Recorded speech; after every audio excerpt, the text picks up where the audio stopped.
go. So, good day everybody and welcome. Before we go any further, I would like to introduce myself. I'm Benjamin, and if in case you're wondering why am I talking to this nice handsome fellow on the other end called Tasteless, and I'm just a StarCraft fan, I'm trying to do something, and I'm trying to reach out to people and just talk to them a bit. So luckily for me, um, Tasteless agreed to that. So, Yeah, man. And dude, yeah. by the way, I'm so sorry that like it took forever for me to be able to sit down and do the interview. Like I was in the middle of moving. So Mm, this guy was like contacting me for 2 months and I kept pushing it back. So I'm so sorry about that, man, but I'm here now. yeah, thanks so much and very welcome to you. So, Nick Tasteless Plott, we probably know you, everybody listening into this later will probably know who you are. So, I will skip that part and just assume everybody um, knows your history a bit, knows that you are talking about StarCraft 2 a lot and commentating. And the last couple of months and weeks were quite hectic for you, I think. Uh, we had a hard Yeah, time, I've, like I've you been said, super yeah. busy. Yeah. And I also read that you moved to a new place and you also have a wrist injury, right? Yeah, my wrist is not better yet. I've actually had a wrist injury that's been going on and off for about, I think a little bit over a year actually. I'm going to a specialist. So he's been doing some treatment. We tried this like laser therapy shit or something, Mm, where he's using heat in my wrist, and that didn't work. And so then he did something called ESWT, where they like shock my wrist. And I have one more session for that. That's gonna be on Thursday. And if that's not better, they got to do an MRI scan. So I don't know if I need surgery or whatever, but yeah. yeah, I mean, it's kind of weird because I'm so used to playing games and StarCraft and being at my computer, but I can't do that. So I mean, I've been listening to like a lot of audiobooks and Yeah. like going on walks and shit. So I'm like, I've hopefully I'm gonna be better soon, but yeah, I'm kind of like in nerd limbo here. And then yeah, I moved to a new place, so Yeah. that's going really well. My cat is very excited by the new place. Um, Nice, man. I'm almost all moved in. I just got to get I think a new TV, and Okay. yeah. I mean, other than that, I mean, things are good. I mean, so fortunately, I'm able to finally do this interview. I got people coming in tomorrow to install curtains in the house. Then I get Cool. my new TV, and then my hand recovers, and then I'm a complete human being again. Hopefully, yeah, all the best, man. I hope Yeah. that. But so, just a quick follow up on that. So, the doctors don't know what you have or what is the condition of your wrist.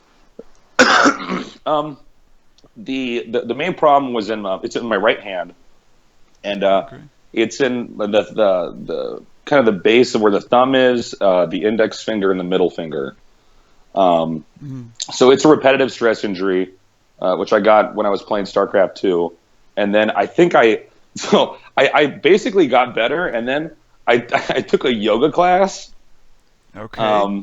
And so like I mean I had never taken a yoga class before, but there was a yoga studio across the street from my old apartment, so I was always walking by it. So I thought, like, all right, let's give this a shot. And when I was leaning on my wrists, I thought it felt a little bit weird. Mm. I was like, oh, I don't know.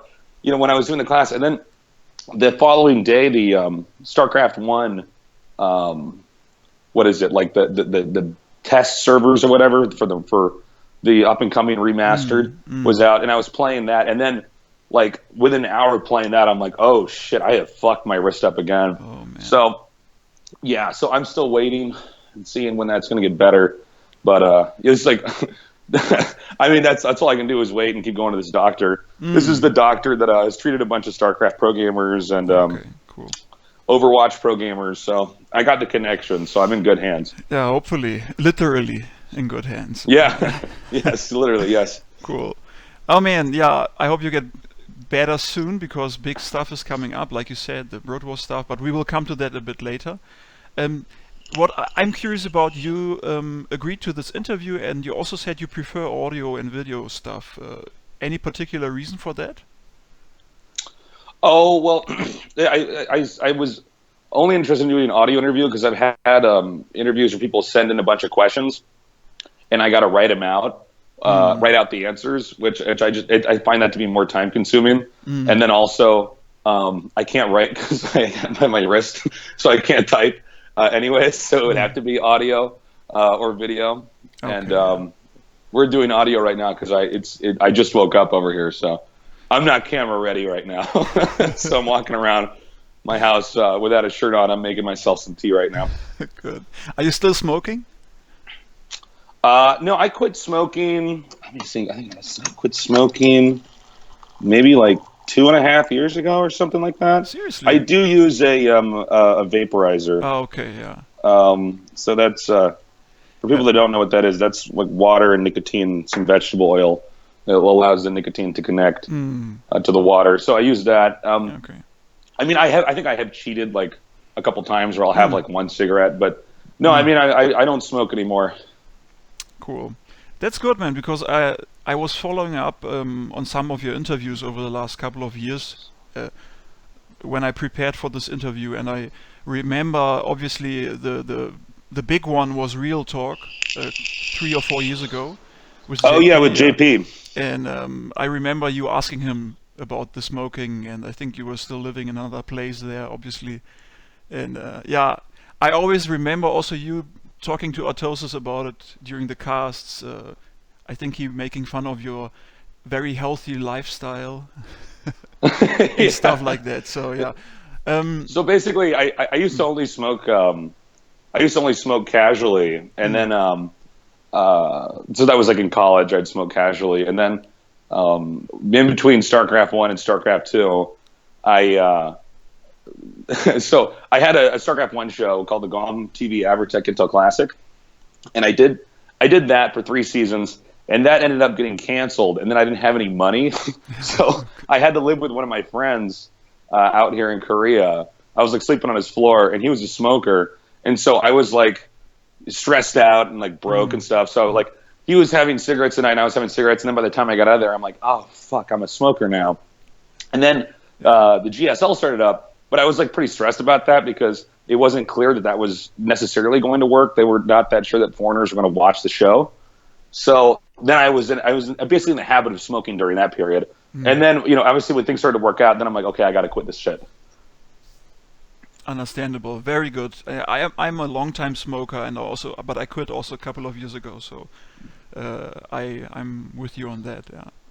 And you feel better afterwards. So, but yeah, it's so true. Like you feel like when you quit, you feel like your lungs can breathe more. And I know there's some controversy with using a vape. I may try to quit the vape eventually. I don't know. I don't feel anywhere near as shitty using the vape versus the cigarettes. But if anybody's listening to this and wants to try to quit smoking, I would actually recommend you try using a vape and easing off from there, because I found that much better than the gum. Actually, yeah. My dad for a period of time, my dad tried to quit smoking, and he was trying to use the gum, and then he was just chewing the gum and smoking at the same time. So I saw that, and I'm like, oh shit.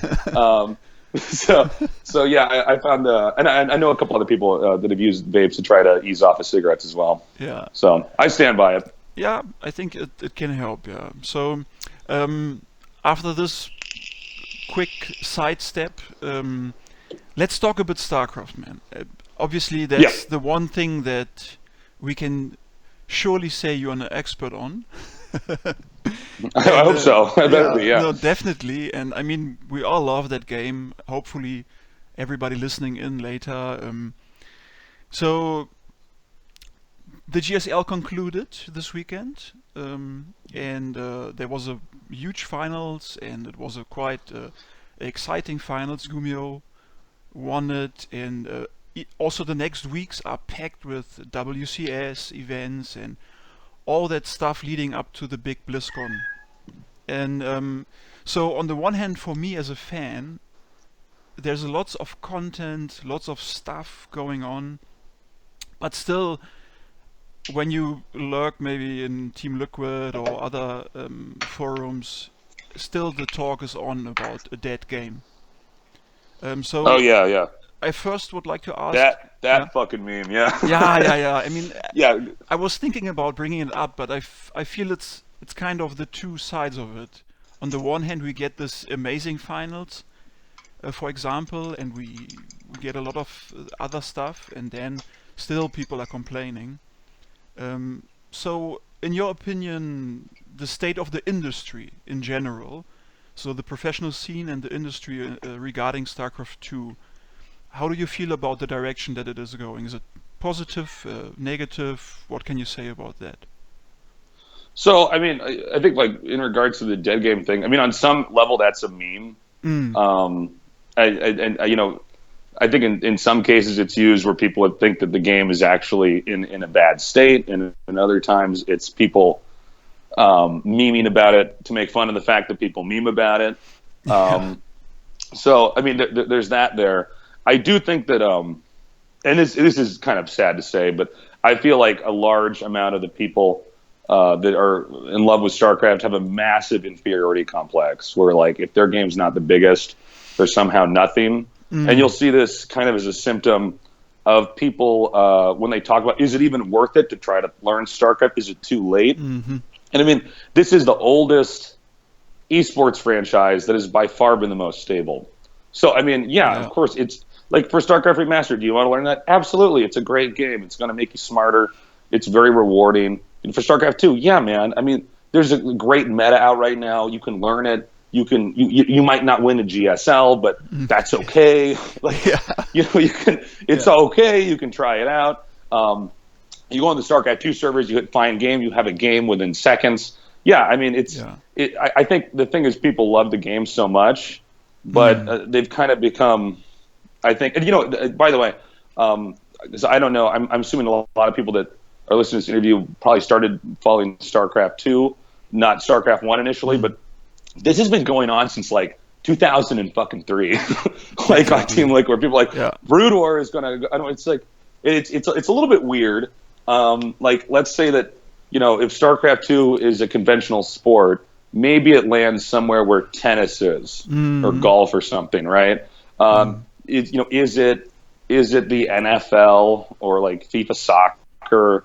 No, but I mean, is that what's most important to you? I mean, you know, so you know, should you not play tennis because everybody's playing basketball? I don't think that makes any sense. But there's a lot of tribalism within gamers, which I find to be sort of fucking pathetic. If you're actually serious about it, and I think that I don't know. You know, for instance, the term "dead game."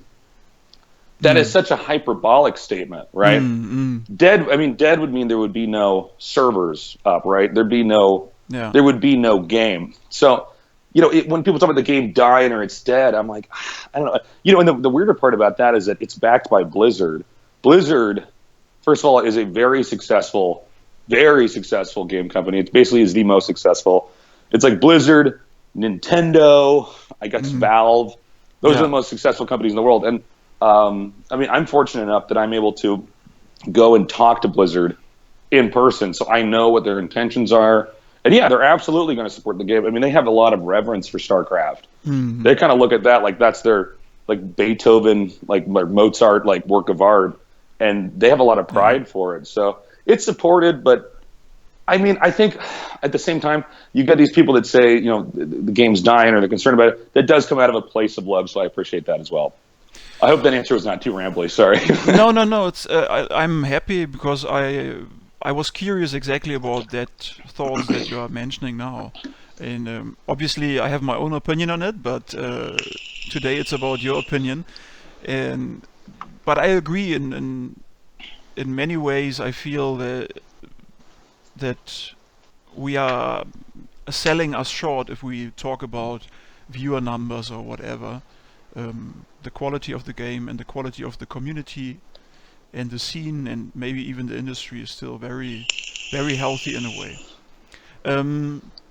I mean, how do you feel regarding you mentioned Blizzard, and they stepped in over the last years and they restructured a lot of the scene and the way tournaments are held. Obviously, WCS is the one and only thing going on at the moment.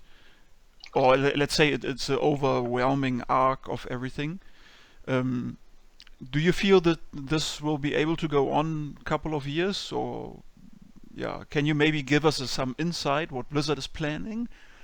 Probably not, but not allowed Uh, to. I have to sign a lot of legal NDAs. I mean, I can tell you that they're very, very invested in continuing to support the scene, and that's not just within Korea, but that's globally as well. And I mean, I think occasionally people talk about Blizzard, they're like, oh, now they only care about Overwatch or Hearthstone. But like, if I understand correctly, there's 5 different divisions within Blizzard. So StarCraft 2 is run by Team 1. And so they only do StarCraft 2 and Heroes of the Storm. Okay.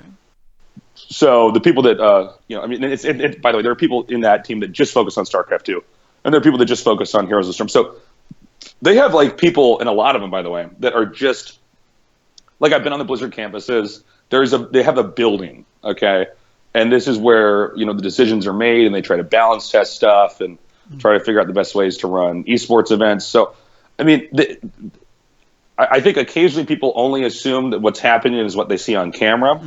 But yeah, I mean, there's all these people behind the scenes. And I can also tell you that at Africa TV, which was originally GOM TV before we were purchased, was we're just a bunch of StarCraft people. Like everybody there, the directors, the camera guys, we all like StarCraft. So we're like a little nerd tribe of StarCraft people. So, I mean, we have every intention of doing this for absolutely as long as we can. And we're doing fine in that regard too. So, I mean, things are okay. Yeah, and yeah, thank you so much for that, because I feel that is something that we, as a community, sometimes overlook the whole structure behind it, and the people really investing their lifetime, like you, for example, into something that is very worth investing in. Yeah, thanks so much for that. Let's look Yeah. at, yeah. I mean, I know you can't tell us a lot, maybe about the long-term planning, but I feel that is already a valuable information for me also, just to stay relaxed and just enjoy the game, because I know. Well, I think what I can say is everything is okay. Everything's fine. Yeah, yeah. Like we, I mean, like I don't want to stop doing what I'm doing. I want to do. This is the whole reason why I quit college and moved out here, was to do this. And I'm doing well, like financially, and I'm happy in my work setting, and I think the same is true for people at Africa. And I think we just keep focusing on how we can keep building the game. And I think that occasionally, like, people forget that, like, there's a lot of other games where people want to have them esports, and they are actually struggling. You know what I mean? Or they really don't get views, or they're really run by a company that maybe doesn't know what's going on. So we're actually in a pretty good spot. And also, you have to remember that Blizzard has a monopoly on the RTS franchise, because I don't know why this is the case, but for whatever reason, every other RTS that comes out seems to be modeled off of the Command and Conquer model, which has just been basically proven to be not anywhere near as successful as an RTS esport. I mean, Blizzard is aware of that, and I mean, they're still focused on how to make the game better. I think with this iteration as well, I think this is a really good iteration of StarCraft 2. I think it's the best one that we've had. It's made for the most exciting games, and they're still trying to figure out ways to balance it or make it better. So I'm pretty optimistic. Yeah, thanks so much for that hook there, because I would also like to ask you about the balance of the game, state of the game itself. We talked about industry now, we talked about the scene, plans of Blizzard, and now you mentioned also they are still also invested in the game itself as the game. So how do you feel about it? I mean, you cast a ton of stuff regarding StarCraft, Broodwar, and StarCraft. I also want to talk about Broodwar a bit later, but StarCraft 2. So StarCraft 2, state of the game. How do you feel it is at the moment? Sometimes I'm a bit afraid just as a viewer and not knowing everything. Sometimes I feel it goes in circles. Like now, Broodlore started coming up again, Broodlore and Fester, and that reminds me of bad times. Although I'm a Zerg player, or let's say swarm host stalemates, and that type of things. So how do you feel about the game itself at the moment? I mean, right now I think it's okay. I mean, I think with the finals we just had, I thought they were pretty dynamic. True. I was certainly. I mean, I will tell you that not every finals that we've done has been the best time of my life. Like sometimes we have like a 4-0, and I'm like, fuck. I'm like, God damn it! It was done in an hour and 20 minutes. It's like we didn't even get to the point where the viewers start to ramp up, and I'm having beers with everybody else, and we're all like, shit, that's too bad. We spent 2 months building up to this point. I mean, sometimes that's epic, right? It was one sided. This guy doubted, but I think everybody agrees that we want to have like a super close and intense finals. Sure. As far as the balance goes, I mean, I've been pretty happy recently with. I think the worst part in my career as far as balance goes is when there were swarm host stalemates. Because I never really initially. The way the original swarm host was, I just looked at that and I'm like, this is not the way I view the game as being good. And it's hard as a caster sometimes, where it's like I have to talk this whole time. You know what I mean? And like sometimes there's just not much happening. Yeah. Like there's just not a lot going on. I mean, there are ways in which that unit was interesting, but I think initially there were a couple times when it was tricky with the adept early on. But I think right now, I mean, I'm really okay with it. I think the adept, the reason why that unit was a difficult one for people to deal with was because we never had a unit that could move like that in an RTS game ever. It wasn't like anything that we had seen before. We're seeing something similar with this with Terrans when they use the Reaper. When you see like how like when Bjorn uses the physics of the grenades to kind of juggle the Zerglings away and win fights, like that could have been done a long time ago. We just didn't know how far you could go with that. I think Protoss players figured out the adept pretty early on, and I think for Zergs and Terrans figuring out how to split the army to combat that was pretty difficult. And so that's where you had people having a hard time. And I think occasionally people in the scene become hysterical and say it's imbalanced, and I'm always a little bit more conservative. Maybe I'm a little bit like old school with this, but I'm like, let's just wait a little bit. Let's see if we can figure this out, because that's kind of what I get excited about in RTS games is when you come to some kind of real big challenge and you got to overcome it. So okay, we got all these tools around us.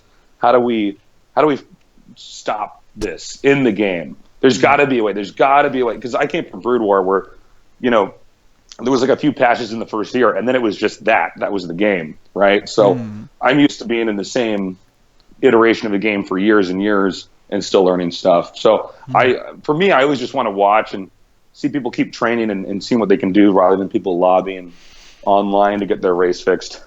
So if I get you right, and I think that's a very important point you are hinting at. You have the game itself, and I mean you guys talk about it a lot on stream also. That,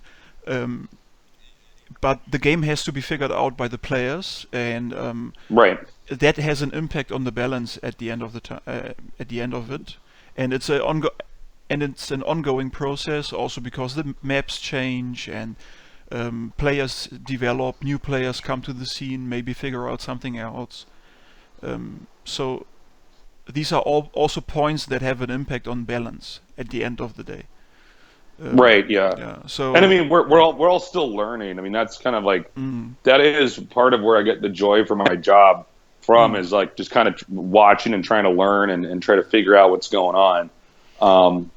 Rather than, I think a lot of times people confuse patterns with imbalance, where it's like one guy does one thing and then we got to do this, and then I feel like occasionally the internet will be, excuse me, the internet will be like up in arms, like we got to stop this shit, we got to patch it. It's like no, it's okay, man. Like they figured something out. Now the other race has to figure something out. Exactly. Like let's see how this dance goes. So yeah, cool. And let's see where it goes exactly. So that brings me to my second question regarding games and balance, and that's Broodwar. I mean, man, look, I'm 36 years old, and I'm a grown-up man, and I'm like I work and I live and I'm married and everything. But Broodwar was my first passion, and for me, it makes me very happy to watch Yeah. Korean Broodwar again on this level. And on the other hand, I mean, so for me that's very exciting and very positive, and I think I pick it up with you and Atosis also, that for you it's just as exciting to be casting Broodwar again. Um, so, but how do you feel about the situation? I mean, is it a fluke, or is it a game that came back to stay? Um, well, I mean, there's a couple of factors. So, like, we're kind of in a phase where remaking games is in. I mean, all the, like, I think of an earlier example, this would be all the superhero movies that are coming out now, right? Like, nerd nostalgia is, the equity is high in that. The thing is, StarCraft 1 never went away. I mean, there were still tournaments going on all the way through StarCraft 2. And I think Blizzard realized that, like, well, why don't we just make kind of a polished version of StarCraft 1 and just keep supporting that and try to get that to grow too.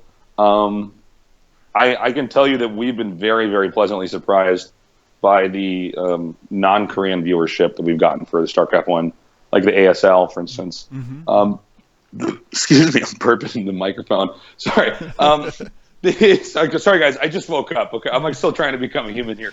Okay, I'm having my tea and I'm smoking my vape. There you go. Sorry. Okay, I'm just a guy walking around my house in sweatpants right now. And yeah, I put on a bow tie for this interview, man. Okay, all right. So we're yin and yang over here. Yeah, exactly. So everything is yeah. fine. Okay, the balance is complete now. So basically, we've been pleasantly surprised by the non-Korean. I actually, Dan and me had to fight for a while at Afrika to be like, well, you have to let us cast this. Like, we got to get this on. I promise you there'll be people that'll watch this. And so I think there's a healthy scene, a very healthy scene here. Also, the pro gamers can be very easily financially supported by streaming on Afrika, so there's not a need for teams anymore. And on some level, and I know there's always people kind of freaking out about, like, well, there's no more Kespa teams, or there's not as many Kespa teams, but, like, you needed to have a team house back when the internet sucked, like, and you had to be on LAN. That was, like, one of the main reasons why you need to have a team house. Like, you can get online and play with anybody anytime now. You can get in a Discord channel or Skype or whatever. And now with the streaming technology, whether it's Twitch or Afrika, somebody who streams themselves playing can basically make money by people that support them directly. So it's got a very good ecosystem. And also, there's people don't seem to know this, but there's like a big StarCraft 1 scene still in, like, Eastern Europe. So, yeah. I mean, I still know people to this day, because, I mean, I was playing Broodwar for like 12 years or something, right? Before StarCraft 2 came out. There's probably going to be a lot of people that will come back to that. So I'm pretty optimistic. And I don't think any game should have to die. I think that if you like a game and there's still people that are playing it, then you should be supporting that game in any way. So I'm very excited about the remastered. As long as my hand gets better, because if that game comes out and my fucking hand's not better, oh my god, if I can't play it and everybody else is playing it and having fun, oh man, it's going to be bad. So I got to get my hand fixed. Yeah. So yeah. For sure, man. I mean, yeah, and yeah, so you feel like the scene, at least in Korea, but also, like you mentioned, Eastern Europe, and I think other parts of the world are quite stable and going on. And I mean, what I like about the Broodwar scene is actually that thinking of, we don't care, man, we just go on, we love the game, we just carry on with it, and that's it. And if we make some money along the way, that's good. I mean, obviously for the Korean it's more like somebody like Flash or so. For them it's more about money in many ways, of like making a living out of it. But yeah, a lot of people are passionate. I don't even know if about that's true. I mean, I think Flash absolutely loves StarCraft 1 just like everybody else. I mean, he makes money doing it, but that doesn't mean that he doesn't love it. No, sure. But I think the game speaks to him. Yeah, definitely. So but for me, watching some of the games now, the last couple of months, I was a bit. They were still exciting for me, but I was a bit wondering about the possibility of new things happening, because some of it felt for me like, man, I have watched this already so many times. Um, like the strategies. Let's say, for example, Protoss versus Terran in Broodwar. You can't easily play bio, so it basically, as a viewer, Yeah, even you basically can't play bio. No, I mean exactly, it's no, no, not it's not viable. so me as a viewer, I'm watching it and I already know the guy's going mech. So s- um, the point I'm trying to make is, doesn't it get somehow a bit repetitive, a bit boring? Because I mean, the game is nearly 20 years old. So um, how do you feel I mean, about that? for me, I it doesn't. I mean, and to put that in perspective too, I've been casting StarCraft 2 for 7 years, and Mm, I don't find that gets boring. mm, And so, but I mean, I think that if you're talking about does he go mech or does he not go mech, well then yeah, there would be redundancy in the fact that this guy is making mechanical units. But I mean, what you got to do is you got to zoom in, and that's what Dan and me are trying to emphasize. I mean, we're trying to do like two very different things when we're doing StarCraft 1, because we're aware that a lot of people that are watching it are like younger than, for instance, you and I are, mm, and have not seen StarCraft 1. So we're trying to make this accessible, but mm, also there's like a lot. Like, if you think of how much you know about StarCraft 2, we know even more about StarCraft 1. So there's a lot of true, very subtle nuances true. with like how the builds can be altered or changed. And I think one of the things that has to be appreciated about StarCraft 1 is, and this is not my words, this is Artos's words, because I think he summed this up much better than me, but um, StarCraft 2 is a strategy game with mechanics. StarCraft 1 is a mechanical game with strategy. So anybody Mm, who sat down and played StarCraft 1 sees the you can appreciate just how hard it is to do anything in the game, right? And that's why even if you have games where they're doing the same thing in StarCraft 2, for instance, you have people that are doing the same thing, and it can look like a very similar game. You can have in StarCraft 1 people doing the same thing and with completely different outcomes mm, because there's more mechanical variables at play. So the the way the game's operating, if you don't play it intensely, it might be kind of subtle and hard to notice, but there's a lot that's going on. Um, so, I mean, as far as redundancy goes, like to what you were asking me, I think that it's something that doesn't bother me, and I know it doesn't bother, for instance, a lot of people on Team Liquid. That, yeah, I mean, the game is going to be it's the same iteration, right? We've had the same iteration for, I believe, 18 years, but people are still doing new stuff, and that's cool. But for me, commentating it doesn't bother me. yeah, yeah. I think you're pointing something out that I keep forgetting. That as a fan, I also maybe because I'm following Broodwar already also so long, that I know more stuff than new people maybe, or other people. So then you look at different things, and yeah, you guys obviously through your comments also can make the game more exciting. Then yeah. I would like to take a short technical break, like 2 minutes, Sure. just to make sure that everything is well, and then we continue. Is that okay with you? Yeah, absolutely. Yeah, Yeah. no problem. Okay, let me just